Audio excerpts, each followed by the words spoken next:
I was talking about this a bit online, so I have to bring it up, but I'm gonna say it like this. I'm not sure if it's a racial thing or like a neurotypical thing or what, but I hate when people misconstrue what I say and like absolutely refuse communication. Refuse communication. Like, I remember when I was on good terms with my housemates, I basically was like, hey, just so you know, I'm gonna be implementing something just for myself, no one else. This thing called Wipe Down Wednesdays and Freshen Up Fridays, where I'll be like wiping down countertops and like freshening up the house on these certain days. So if you see me running around like a chicken with its head cut off, I'm just letting you know for that reason that I'm just zooming around like tidying things up like 2 days a week. No pressure. If anyone wants to join in, though, they can. But, it is just for me. I'm just giving you a heads up. And then why was the first response I got, was one of my housemates being like, oh, doesn't seem like my sort of thing. And honestly, kind of weird that you're trying to pressure us into it. How the fuck did you get that from what I said?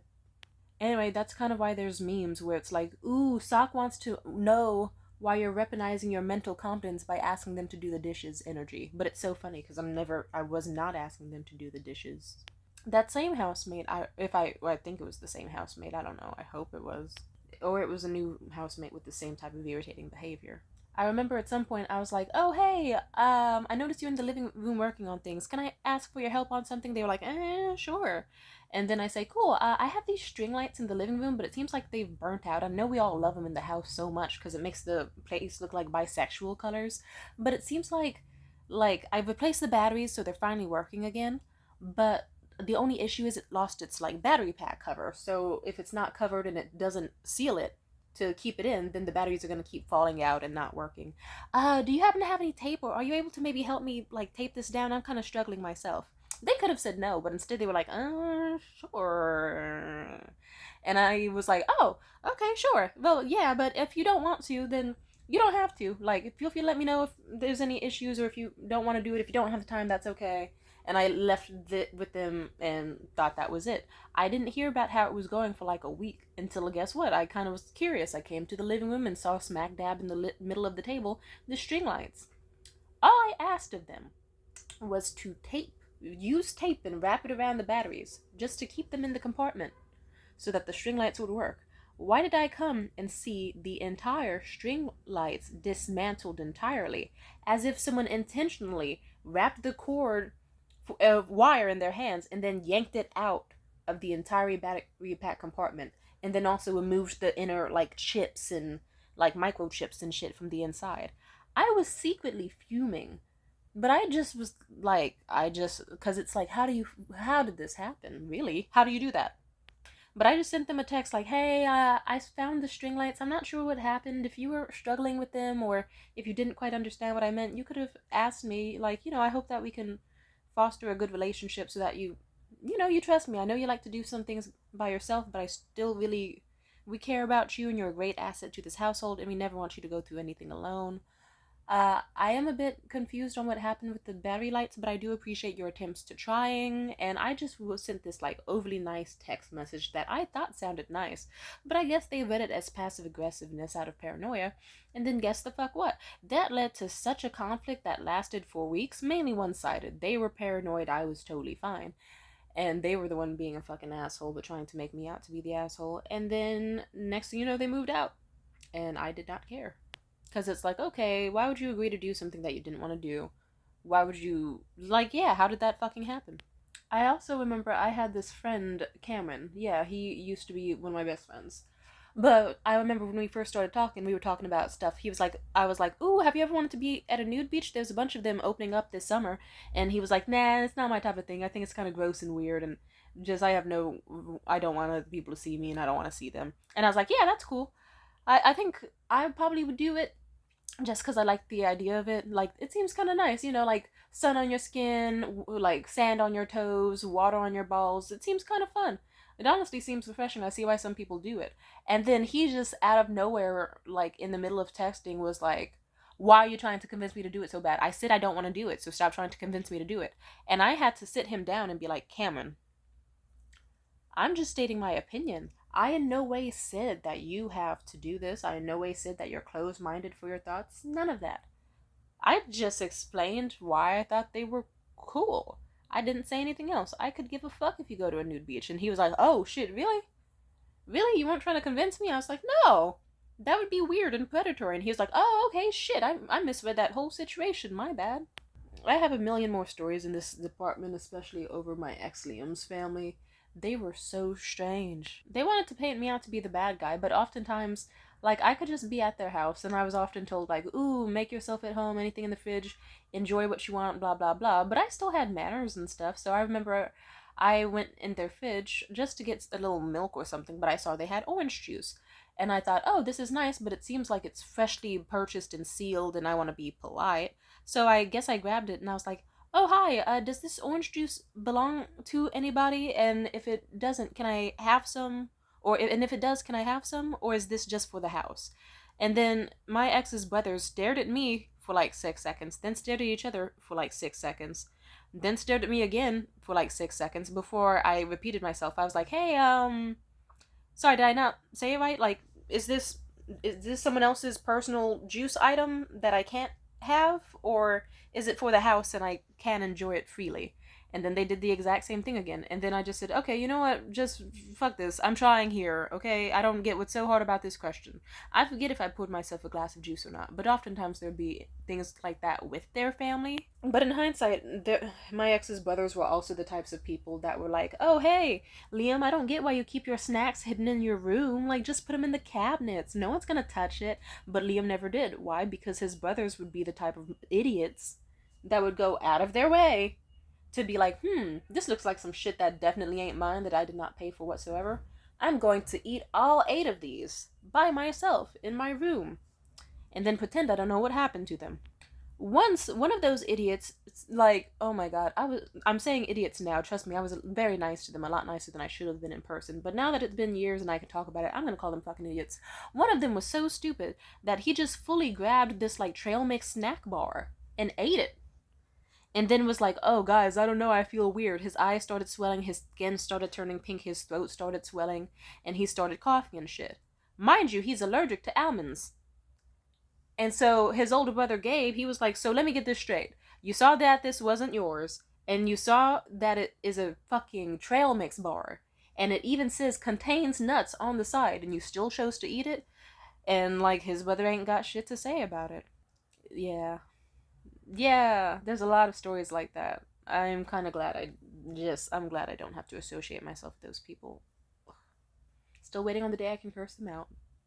I will say this, I remember one of the last moments I had with my ex's family right before we officially broke up. We had, it was Christmas time. I bought a bottle of Bailey's, I bought a bottle of Rip Shots, the vodka-infused whipped cream, and I had a bunch of Swiss Miss packets.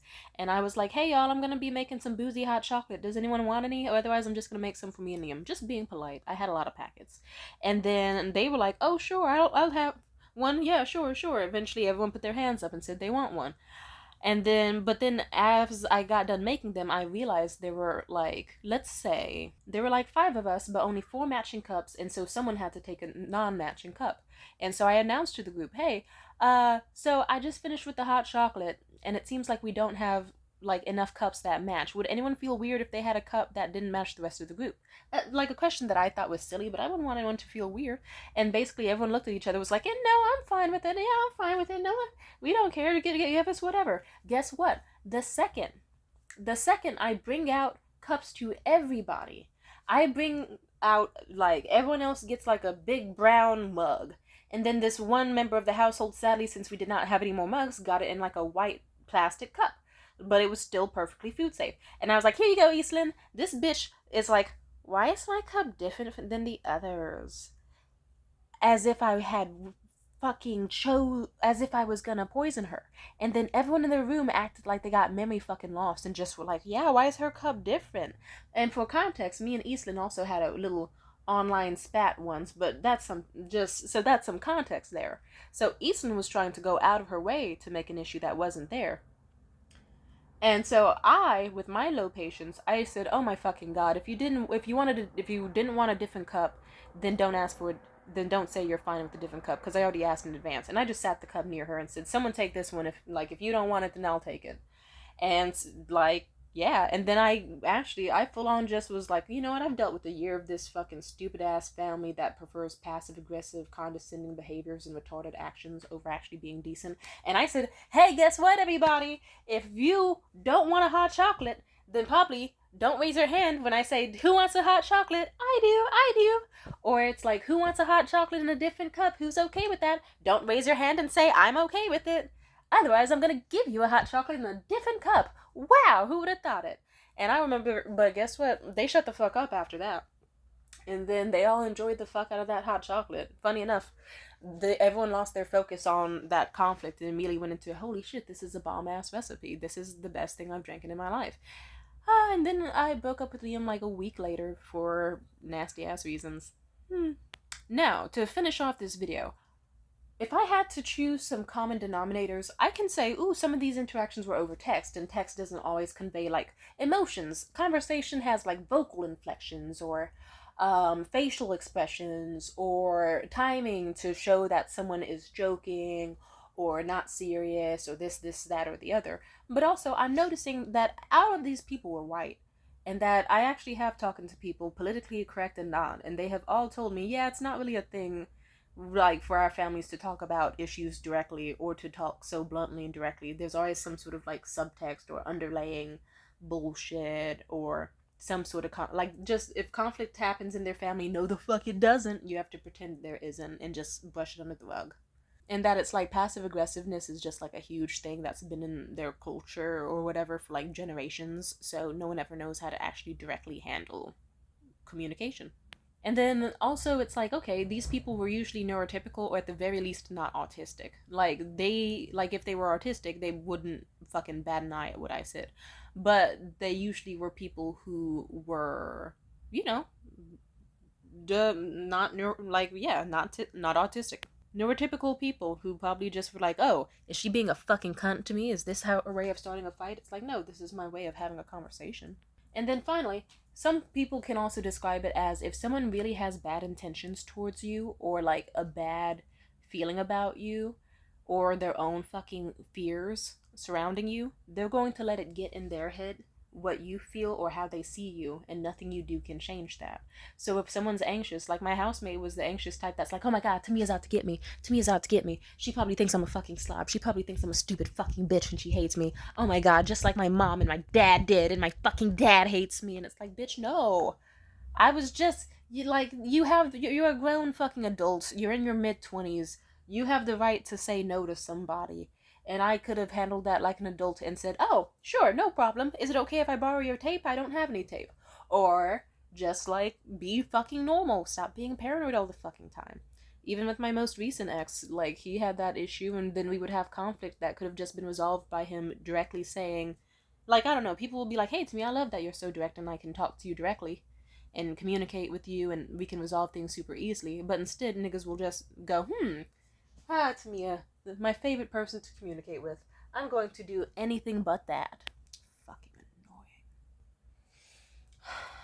And so, yeah, I wouldn't be shocked if Eastlyn, Liam's stupid, ugly sister, I wouldn't be shocked if she was just like, oh, here's an opportunity to cause a scene and make her feel bad. Or if she genuinely got in her head, oh, Tamia's gonna fucking poison me.